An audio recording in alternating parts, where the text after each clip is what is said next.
जय जगन्नाथ सांग माने जेपरी गोटे बाछुरी हजार हजार गाईरे ता माँ को अनुसरण करे ठीक से ही भली जड़े लोकर भल और मंद कार्य ताकू ही अनुसरण करें।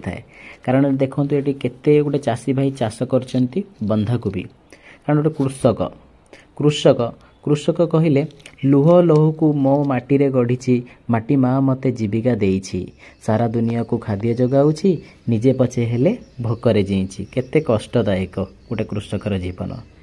कारण मु भी गोटे चाषीर छुआ कारण मु चाषी छुआ बोली मते कहीं लाइक करूना कारण मु मो कर्म क्षेत्र में कर्म करी चली भगवान मते जिते आग को नेबे सब तांको इच्छा। कारण मोर आज मो बापा माँ आशीर्वाद पाई भलरे अच्छी आगु को एमती भलरे रखंतु दुख कष्ट हेले सब सह्या पड़ो कौन करवा। देखो ये भिडियो केते माने देखो चाष होईची कारण यहाँ हूँ महाराष्ट्र नासिक रे जो रोज गोटे भाईंकर चाष खेत को मुझे बुलिकी देखिक आसिली। जदि मो भिडियो भल लगी समस्त लाइक कमेंट सब्सक्राइब करेंगे। जय जगन्नाथ।